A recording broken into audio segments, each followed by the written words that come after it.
Merci beaucoup, Pierre. Merci beaucoup à OpenText aussi de nous avoir aujourd'hui.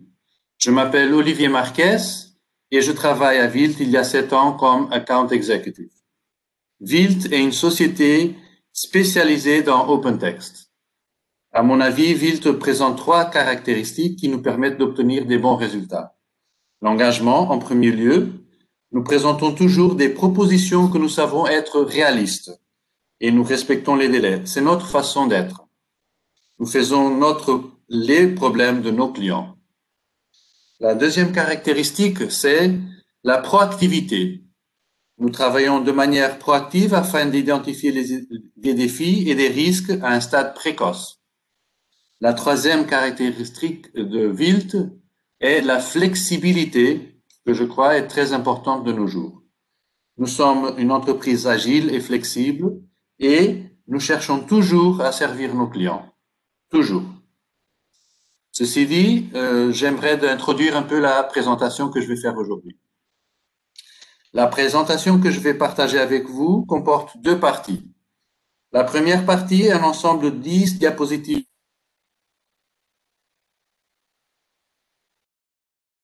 Pourquoi la gestion des médias est importante. La deuxième partie concerne 4 clients chez qui nous avons fourni des services de gestion de médias en OpenText.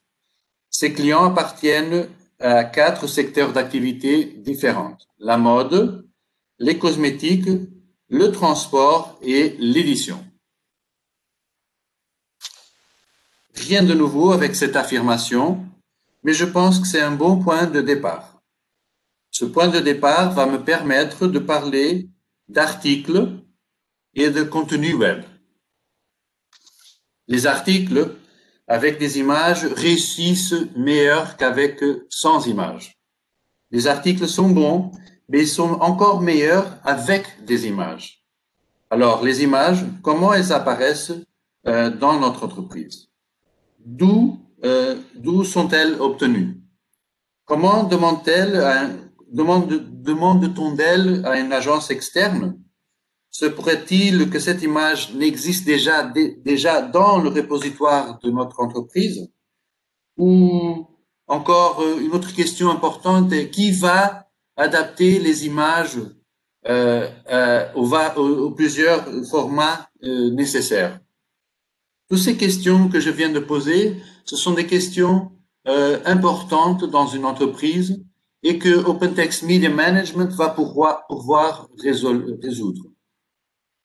Une solution pour des gestions actifs pourra répondre à des questions comme où est la photo avec un certain contenu, une certaine personne, un certain lieu, ou encore est-ce que je suis sûr que cette image est dans la version correcte?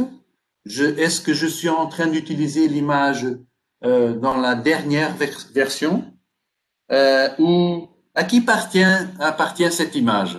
À qui dois-je demander qui est le owner de cette image et à qui dois-je demander si c'est la dernière version? Ou encore, comment on va être certain qu'on va réutiliser la dernière version de l'image, par exemple le logo d'une entreprise, dans tous les documents corporatifs? Comment je vais réutiliser le maximum d'images? Y a-t-il un processus pour créer des images? Y a-t-il un processus pour réutiliser des images? Alors, si les images étaient déjà bonnes, les vidéos sont encore meilleures. Un article avec des vidéos va réussir encore mieux qu'un article avec des images. Okay? Et comment on va gérer les vidéos? Toutes les questions que j'avais faites il y a quelques secondes à propos des images, on peut les poser aussi à propos des vidéos. Okay? Qui doit encore revoir les vidéos? Normalement, les vidéos, ça arrive souvent, c'est mieux dit, ça arrive souvent que les vidéos sont créées par des agences externes. Et alors, il doit y avoir un processus de révision des vidéos, okay? De production des vidéos. Il y a les mêmes questions qu'il y avait avec les photos et encore d'autres questions avec les vidéos. Okay? Et finalement, le même se passe avec les images et les vidéos. Les images et les vidéos, on les produit, on les archive, on les gestionne et après on les distribue dans plusieurs canaux. Et ça peut être pour des utilisateurs internes ou externes. Alors, au propos de vidéos, qu'est-ce qui arrive si on met une vidéo sur une page d'atterrissage? La vérité, c'est qu'un contenu en ligne avec une vidéo va augmenter le taux de conversion. C'est ce que les entreprises normalement veulent. C'est augmenter le taux de conversion. Du côté des affaires, j'ai déjà ma vidéo, mais elle est encore en Full HD, Full HD. Je vais donc devoir attendre longtemps pour la voir sur ma page d'atterrissage. Cette attente va détruire l'expérience des consommateurs de mon site vidéo. C'est un problème. Du point de vue de IT, quelles sont les solutions qu'on donne internement à mes équipes de marketing pour être plus indépendantes en toute sécurité? Okay. Comment on va faire pour que l'informatique puisse garantir une bonne vitesse de téléchargement en amont et en aval? Du point de vue de gestion de processus, à quel FTP ces vidéos doivent être encore envoyées? L'utilisation des vidéos va augmenter. Nous savons que les vidéos sont dans la mode cette année qui s'achève et nous savons qu'on a beaucoup misé. Les entreprises ont beaucoup investi dans les vidéos. Et si on a déjà beaucoup investi dans les vidéos, on va encore continuer à investir et chaque fois plus. L'année prochaine, par exemple, 2/3 des organisations vont augmenter leur investissement dans la vidéo. L'année prochaine, il y aura plus d'investissement dans la création de vidéos. Votre organisation est déjà prête pour gérer les actifs et de tirer le profit de tout le potentiel qu'ils offrent?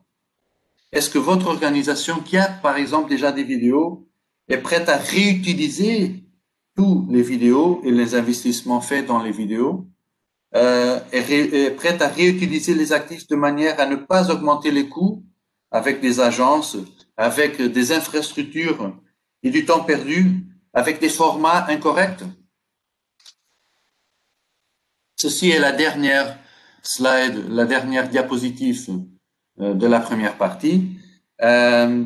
Et on arrive à une conclusion que j'aimerais de dire maintenant. Le consommateur d'aujourd'hui est informé. C'est un consommateur qui s'informe en lisant des articles que j'ai parlé dans la première diapositive, en lisant des articles que nous avons parlé au début, dans la première diapositive. Ceci dit, nous devons créer des contenus intéressants et les rendre facilement accessibles à tous ceux qui veulent le trouver et le redistribuer. Ceci est le propos de OpenText Media Management, de bien rendre accessibles les contenus, les images, les actifs digitales, les actifs numériques, les vidéos, et de les redistribuer d'une façon automatique. En résumé, la bonne vidéo ou au bon format doit être fournie au bon utilisateur au bon moment. Et OpenText Media Management vous va aider à atteindre cet objectif. Et voilà. Avec cette diapositive, je termine la première partie. Je commence la deuxième partie et je vais présenter comment 4 clients de Vilt, où Vilt a fourni des services informatiques utilisent OpenText Media Management. Le premier client, c'est Penguin Random House. C'est un éditeur. Le deuxième client, Ferrovie dello Stato, qui est comme si c'était SNCF en Italie.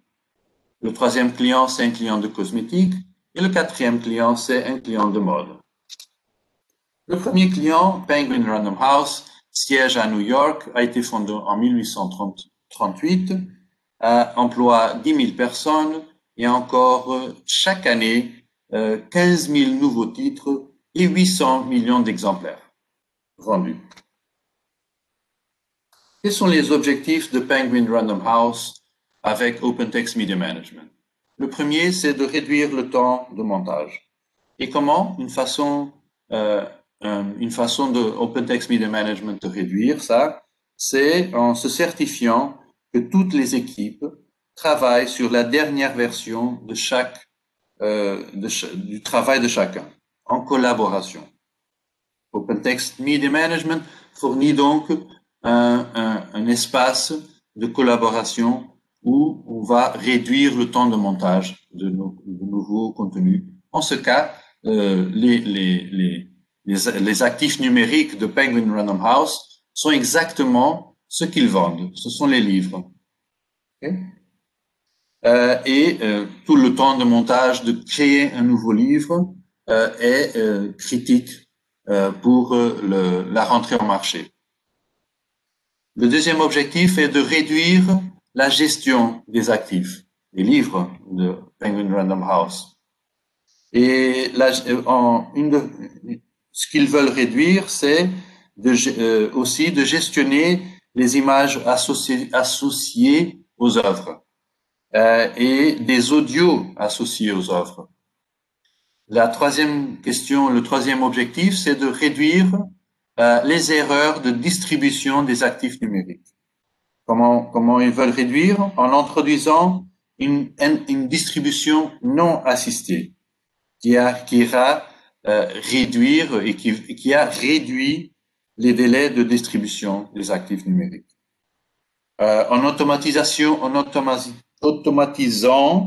la génération du paquet de livres numériques et publication en plateformes comme par exemple Amazon. Finalement, en gestionnant aussi les communiqués de presse et les notes de presse et les interviews associées aux publications.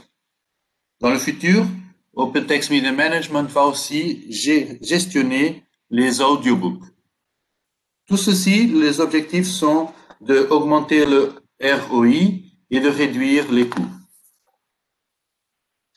La solution d'OpenText Media Management va permettre de recevoir des composants et les métadonnées des actifs provenant des fournisseurs externes, gérer chaque actif dans des différents formats, et aussi gérer les actifs liés et associés entre eux, et va permettre l'examen direct des actifs par différentes équipes, la collaboration dont j'ai déjà parlé, et finalement va permettre à la fin d'envoyer les actifs à publier aux distributeurs finaux, comme par exemple Amazon.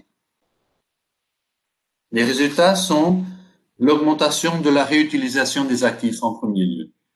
Un exemple de ceci est que un livre et la biographie d'un auteur va être réutilisé dans plusieurs et avec plus de fréquence dans plusieurs actifs. L'amélioration de la collaboration dans la création des actifs digitaux, les livres, l'absence quasi totale d'erreurs, la réduction a été en effet un succès. Il n'y a plus d'erreurs dans les paquets de distribution numérique. La publication de plateformes numériques en temps quasi réel. Et finalement, leur grand objectif a été un succès. Ils ont réduit les coûts et surtout ont réduit le délai de mise sur le marché. Le deuxième client, Ferrovie dello Stato. Il est siégé en Italie, fondé en 1905, à 75 000 personnes dans le monde, 4 500 locomotives, 10 000 wagons de passagers, 50 000 wagons de marchandises. Alors ici, à Ferrovie dello Stato, il y a deux objectifs principaux. Le premier objectif est de mettre en valeur tous les actifs numériques d'historique.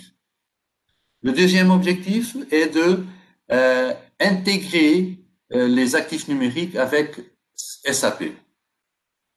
Les objectifs de Ferrovie dello Stato sont bien de cette façon différents de Penguin Random House. Chaque client aura des objectifs différents et mon objectif de parler de 4 clients est de montrer que OpenText Media Management peut s'appliquer dans des situations différentes.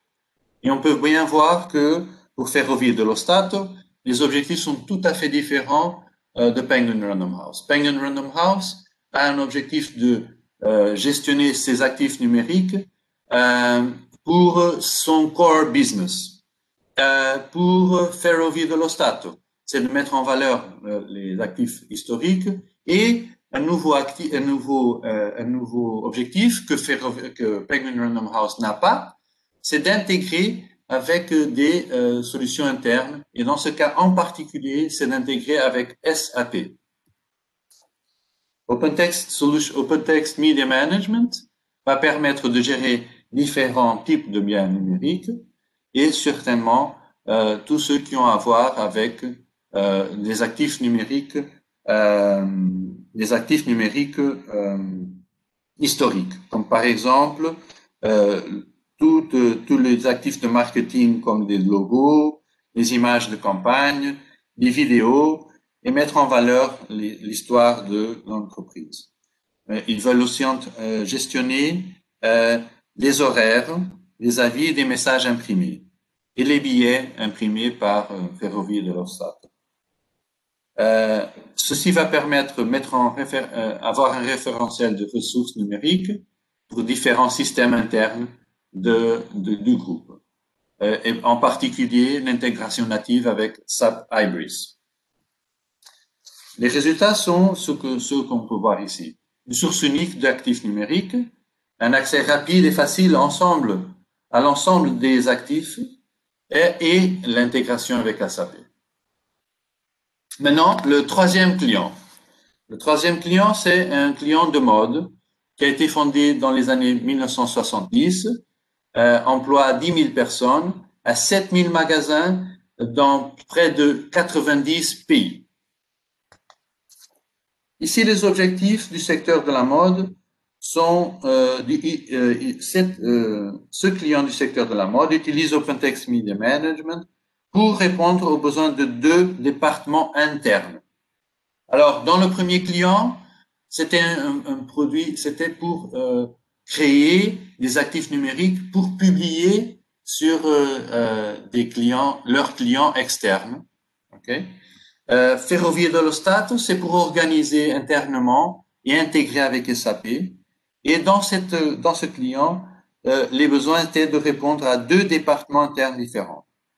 Ils voulaient faciliter la gestion de la présence dans les médias du groupe pour soutenir les besoins du département de communication et marketing, le premier département.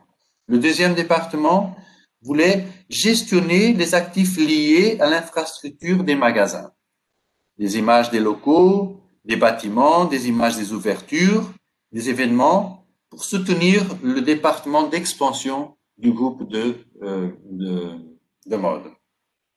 Pour récapituler, les 2 clients internes sont le département de communication de marketing et le département d'expansion. Les résultats d'utilisation de OpenText Media Management sont de centralisation de la gestion des actifs numériques sur une plateforme stable. Ils ont créé un processus de gestion de communiqués de presse qui a été simplifié grâce à OpenText Media Management. Et maintenant, ils sont capables de gérer les mentions dans les médias. Le dernier résultat a été de bien classifier et être capable de rechercher les biens liés au processus d'ouverture des magasins. Et avec ceci, je termine le troisième client et je passe finalement au dernier client, le cosmétique. Le client de cosmétique a encore des objectifs différents des autres 3 cas. Il existe à plus de 100 ans. Il emploie plus de 80 000 personnes dans tout le monde. Il a 30 marques représentées dans le pays. Chaque marque a sa façon d'être gestionnée et ils sont présents dans 150 pays. Les objectifs de cette entreprise sont de rendre le processus créatif de bout à bout. Les créatifs dans l'agence, qui peut être interne ou externe, jusqu'à la production des actifs numériques et la distribution. Un processus créatif complet. Ils veulent réduire le temps et les coûts et assurer le respect des contrats et la législation sur l'utilisation des images. Au fait, on parle de Digital Rights Management. Jusqu'à ce moment, on n'avait encore pas parlé de cette question qui, dans ce client en particulier, est très importante. Que les actifs numériques respectent les contrats et la législation de chacun des pays où ils sont présents. Alors, du côté du processus créatif, les agences travaillent directement sur la plateforme. Ils font la création directement sur OpenText Media Management. Dès le moment où le asset est créé, il va être créé sur notre plateforme d'OpenText Media Management. La solution va intégrer avec les réseaux sociaux. Jusqu'à ce moment, on n'avait pas encore parlé, mais OpenText Media Management va être capable de partager, distribuer les actifs numériques dans les réseaux sociaux. Le troisième point, c'est l'intégration avec des fournisseurs. Après, l'édition automatique du texte. Et de cette façon, ils ont garanti avec OpenText Media Management un processus automatisé à grande échelle dans tous les pays. Dans tous les pays où ils sont présents, le processus de création a été automatisé. Et ils sont sûrs maintenant qu'ils ne vont pas violer les contrats ni les droits d'utilisation, ni enfreindre les différentes lois locales de chaque pays. Les résultats de ce client sont l'amélioration significative de la collaboration entre les agences et les équipes internes, toujours dans la plateforme centralisée. La réduction du temps nécessaire pour générer les variantes des créations. Les créations peuvent être différentes selon le réseau final de distribution. La simplification de la publication dans les réseaux sociaux et la gestion des droits des biens numériques, Digital Rights Management, est garantie. Et voilà, on a déjà terminé de parler des 4 clients, Penguin Random House, Ferrovie dello Stato, Cosmétique et l'entreprise de mode. Je laisse ici 4 idées qui peuvent être intéressantes pour vous qui nous écoutez, parce que je suis sûr que chacune des sociétés est un cas unique. Mais, comme vous avez pu voir, les 4 entreprises dont j'ai parlé ont des cas d'utilisation tout à fait différents. Et je suis sûr qu'OpenText Media Management peut adresser les nécessités spécifiques de votre entreprise. On a vu plusieurs cas d'intégration. On a vu Ferrovie dello Stato qui intègre avec SAP. On a vu l'entreprise de mode qui intègre avec les réseaux sociaux. On a vu aussi cette entreprise de mode qui intègre avec une solution de Digital Rights Management. Alors, OpenText Media Management est très fort dans le cas d'intégration avec des solutions internes ou même externes, par exemple les réseaux sociaux. Alors, le troisième cas, c'est si vous voulez gestionner vos actifs numériques dans une solution de cloud computing. OpenText Media Management est native sur cloud computing. Et la grande force de cette solution de OpenText Media Management sur cloud computing est qu'on peut intégrer et développer sur la solution. Vous êtes permis de le faire avec OpenText Media Management. Et un dernier cas d'utilisation, c'est qu'on veut intégrer avec les outils de productivité Adobe. Et j'en ai pas encore parlé, mais effectivement, OpenText Media Management intègre de forme native avec OpenText, avec Adobe. Voilà, je termine cette présentation en laissant ici quelques numéros de Wilt et je me laisse à votre disposition pour maintenant quelques questions qu'on peut faire online après cette vidéo. Merci beaucoup. À tout à l'heure. Over.